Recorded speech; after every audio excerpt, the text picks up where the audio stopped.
صلاتی. شما فرزندان را به نماز امر کنین. تاکید کرد جناب رسول الله صلی الله علیه و سلم.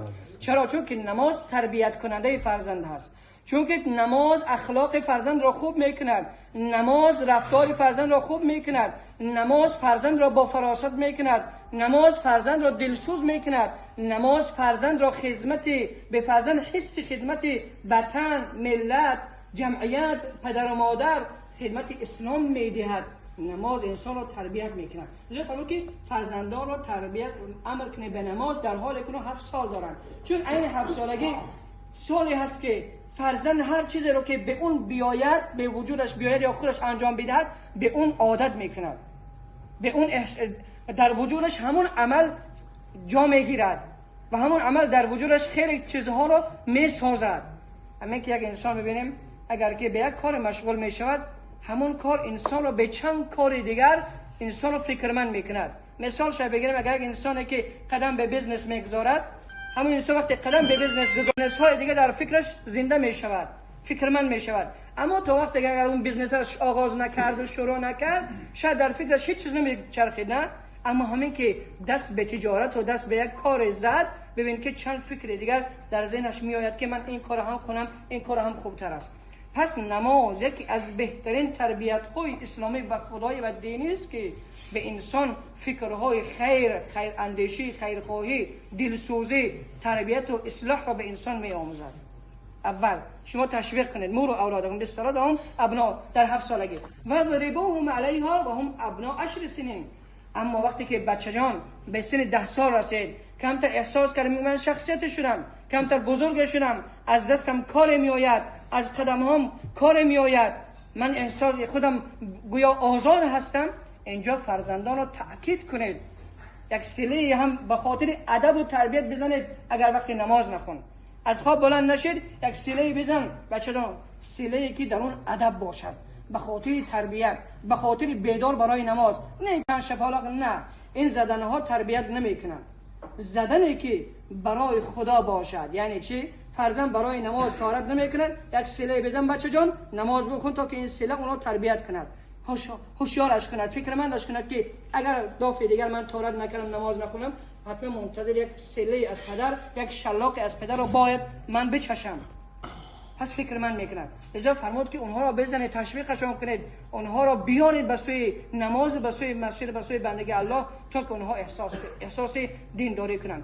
پس امروز که خیلی وقتا عزیزان به فرزندان مشکل در زندگی، فرزندان نافرمان میشن، فرزندان اطاعت نمیکنن، فرزندان بی پروا هستند، به هر کار دلشون بخواد دست میزنن و پدران را گوش نمیگن، دقت نمیدن توی سخنان پدران. به خاطر این است که ما در باره نماز فرزندان سستی کردیم، دقت ندادیم. شاید فرزندم اگر دانشگاه تمام کرد، خلاصه پروفسور شد، خیلی از علوم و معارف را حاصل کرد، ولی چون که به نماز عشق ندارد، به نماز علاقه ندارد، شاید که اون اندازه خیره که از اون انتظار هست، ملت انتظار دارد، جمعیت انتظار دارد، پدر و مادر انتظار دارند، از اون شاید اون خدمت را نتوند بکند. چرا که این خدمت را اسلام به هوش اون میدهد، اسلام به مغز اون این احساس را میدهد. و هم ابنا 10 سنین و اونها را بزنید هنگام گوش نکردن برای نماز. و فرقوا علی مضاجعهم و سوم. آن حضرت فرمودند که وقتی که به 10 سال رسیدن، دختران را جای خواب جداگانه، پسران را جداگانه. اگر 2 تا پسر هست تو یک رخت خواب نخوابند، یک رخت خواب پسر جدا باشد، از این پسر جدا باشد، بینشان کمی کم 1 وجه و یا 1 متر فاصله باشد، به خاطر احساسات وسوسه های شیطانی که در هر انسان از سینه که به 9 بالا می رسد، در وجود اون این احساسات پیاده می شود و این غریزه در وجودش انسان رو بیقرار می کند تا که احساس بدنامی نشود و یک ضرر خانوادگی در اینجا صورت نگیرد. و اگر دختر هست که جای خواب دختر و اتاق دختر و حجره را عوض کرد. اگر ببینیم واقعا خیلی از این ملت را، غیر مسلمان و یا این ملتی که اینجا قرار داریم، این کشور که عروس ها را میبینیم و در وقت ساختن خانه هاشون ببینیم که حجره دختر جداگانه هست، حجره پسر بچه جداگانه هست. عدل نه برای دخترچه جدا حجره میکنن، جداگانه برای پسرچه. و خود پدر و مادرم شاید اگر در خانه 3 نفر باشن، پدر و مادر، دختر و پسر باشن، شاید 3 کامناته بسازن، یک کامناته برای پدر و مادر والدین و یک حجره برای دخترچه، حجره دیگه برای پسرچه. ببینید که چقدر راحتن، خیالشون جمع هست، راحتن. پس رعایت میکنن. اینها تعلیم اسلامن، اینها تربیت اسلامی هستند که امروز خیلی وقتا در خیلی از جاها مسلمانان روی این نکته دقت نمیکنن، بعد بدنامی میشود. ببین که بچه برادر به خواهر دست دراز میکند، خواهر به برادر دست دراز میکند. این دستی چی؟ دستی بی‌حیاگی. به خاطر چی؟ به خاطر که پدر رعایه جای خواب دختر و پسر را، یعنی برادر و خواهر را رعایت نکرد. بگو همجا خوابیدن که در هیچ گام نیست. اما غافل از این که انسان وقتی از 9 سال کلام به بعد انسان غریزه شهوانیش انسان را بیقرار میکرد، خاصتا هنگامی که انسان خواب می رود. وقتی خواب می رود همون قدر احساس زنده تر می شود. و یا هنگامی که در نیمه های شب انسان بیدار می شود، اون لحظه هست که خیلی وقتا انسان از اون فراست و عقلی که در روز دارد اونو فراموش می کند و شاید بیند دست جایی که دلش بکشه دست دراز می کند، نمی بینه که جا خواهرم هست، اینجا افقه هم هست. این احساس در کلش نمی آید، چون که لحظه ای که این شهوت هست بر عقل اون، پس ببینید که برنامه می شود، نافهمی در زندگی ها پیدا می شود. اما وقتی که این تعلیم اسلام را رعایت کنیم که تعلیمات زیبای اسلام دارند، ببینید فرزندان را، غیر مسلمان ها پیش از خواب برای شستن روها، برای شستن دندان ها، برای نظافت کردن دستان خیلی چیزها تاکید میکنن، رعایت میکنن، ولی پدران و مادران مسلمان ما خیلی این چیزها دقت نمیکنن. بچه با کدوم لباس خواب رفت، بعد خواب لباس خواب فرزند جدا باشد، لباس خواب گشت، لباس گشت و گذار بچه جدا باشد، لباس بیرون رفتن مهمانی فرزند جدا باشد، هر کدوم با جای خود داشته باشد. ما به یک لباسی که سر میچرخد بگه میآید خانه میشینند و با همون لباس میخوابد، پس میبینید که میکروب میآید، ویروس میآید، خلاصه این آفات میآیند.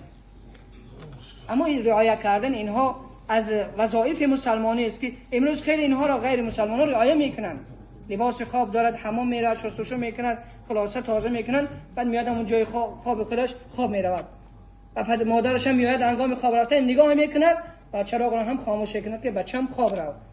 ولی ما نه، همین که بچه رفت جای خواب رفتن جا خود دخترچه اگر یک جا خواب باشن رفتن دیگر تا سحر دقت نمیکنیم، کنار همسر خوابیدیم و دقت حجره چی خبر هست، نه اول شب دقت میکنیم که چه حال دارن، خوابیدن نه خوابیدن. حالا ما بین شب به جای خود که این احساس در وجود نمی بیاد، ولی سحر میبینه که بچه‌م خست یا نخست.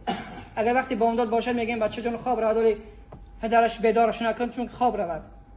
این بیرحمی است، این مهر نیست، این رحمت نیست. باید برای نماز فرزند رو بیدار کرد، این رحمت است، این تربیتی پدر است، این فکرمندی پدر به یک فرزند است که هنگام این نماز بچه جان رو بیدار کرد، دختر جان رو بیدار کرد که دختر جان بخیر نماز بخوان. پس این تعالیم، این تربیت ها را اسلام به ما تاکید کرده است، ما را به اینها امر کرده است، سنت جناب رسول امر کرد برای اینکه انتظام خانه بهتر باشد، تا که آرامش، آسایش در خانه زیباتر باشد، رعایت نظافت خیلی زیاد باشد. پس شاید خیلی امروز غیر مسلمان از مسلمان برای چی؟ برای نظافتشون کمبودی میگیرن که خیلی اصلا برای بنده خیلی ننگ است که اگر از بنده ای بگیرن که چرا نظافت ندارد، رعایت نظافت و تازگی را نمیکند، خیلی بد است.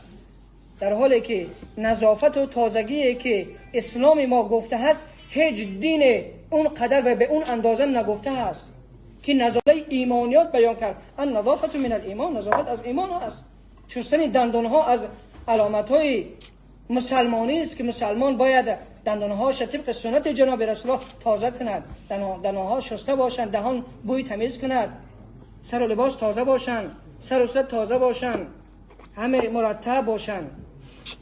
پس رعایت کنیم آنچه که اسلام به ما امر کرده است، اسلام را به تمام معناش بفهمیم، به تمام معناش اسلام را زنده کنیم و فرزندان رو خوب تعلیم و تربیت کنیم و انشالله که بازم فرزند برادر پیرا که خدمت کردن اومدن این را انشالله خدای متعال قبول گردونه خدمتشان را و این را یک سرباز در راه خدمت اسلام، در راه خدمت پدر و مادر، ملت و جمعیت خداوند قرارش دهد و همه فرزندان ما و شما و جميع مسلمانان و خداوند در راه اسلام، در راه خدمت والدین و خدمت وطن و ملت خداوند استوار گردد و توفیق ایمان و اسلام عطا فرماید. صلی الله علی سیدنا و مولانا محمد. سعید دستگیر به زندان دوزخ نگردد اسیر، کسی را که باشد سعید دستگیر. به دوزخ نگردد کسی با گرو، به دوزخ نگردد کسی با گرو. به مثل محمد دارد پیش رو، به مثل محمد دارد پیش رو. هزاران درود و هزاران سلام زما بر محمد علیه سلام، زما بر محمد علیه سلام. دلت را خانه من کن، دلت را خانه من کن، مداوا کردنش با من، ز دردت بر من افشا کن مداوا. دلت را خانه من کن، مصفا کردنش با من، ز دردت بر من افشا کن مداوا کردنش با من. و صلی الله علی نوری کزو شد نورها پیدا، و صلی الله علی نوری کزو شد نورها پیدا. زمین از حلم او ساکن، فلک در عشق او شیدا. منور عالم از نورش، معطر خورده از بویش. معنبر هر دو گیسویش، دو زلفینش شب یلدا، دو زلفینش شب یلدا. محمد احمد و محمود که خالقش ورا بستود،